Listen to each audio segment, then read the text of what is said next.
Joining us now, Florida gubernatorial candidate, Congressman Byron from House Financial Services.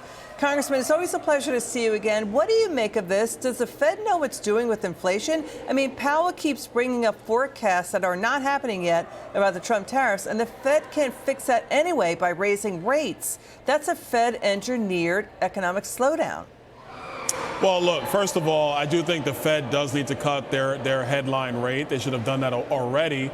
Let's not sit here and assume that the Federal Reserve has been right. Actually, more often they've been wrong when it comes to the interest rate measure than not. So I think members actually pressing Chairman Powell about this might yield some positive benefits going into the future. If you're going to talk about long-term rates, I think that's a little bit of the Fed. It's also the members on Capitol Hill. We got to cut spending. I saw the 2-year Treasury auction happen today, yield of 3.71. That is pretty high. We got to actually control our long-term borrowings. But the Fed needs to do their part. It's time for them to cut that rate. We have a healthy economy that's only going to grow. We're very close to passing one big, beautiful bill. And then watch this economy take off. Why should central bank central planners have the power to control the speed at which the U.S. economy grows? I mean, interest rates are price controls. Shouldn't borrowers or lenders in the market set the rates? Fed Chair Powell keeps bringing up forecasts about Trump's trade tariffs. That's not happening yet. How about stabilizing the U.S. dollar, too? Go on. Go ahead. Well, I would tell you, I'm one who believes that the Federal Reserve's dual mandate is actually not helpful to the Federal Reserve's job.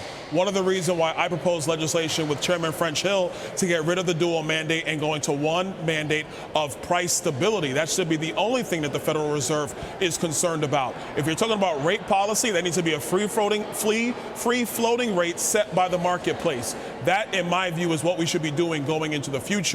The general broad assumption is that central banking has worked in the past. What central banking really has allowed to do is for governments to spend with impunity, to borrow large amounts of money and not be concerned about the purchasing power of the citizens that we serve. Yeah, we hear you loud and clear on that. It's just baffling because Fed Chair Powell says it is only, feels like ephemera.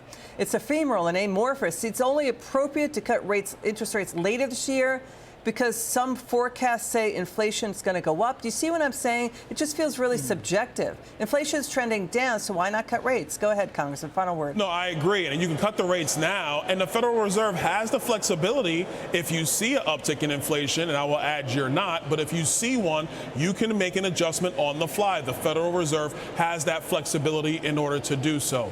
So the correct recipe, in my view, is that their next meeting, they cut that rate down. They let our economy flourish. Donald Trump's doing a tremendous job, not only when it comes to domestic policy, but even how he has handled trade policy. He's doing a great job. Give him the flexibility to be successful. Congressman Donald, it's great to see you again. Thanks for joining us.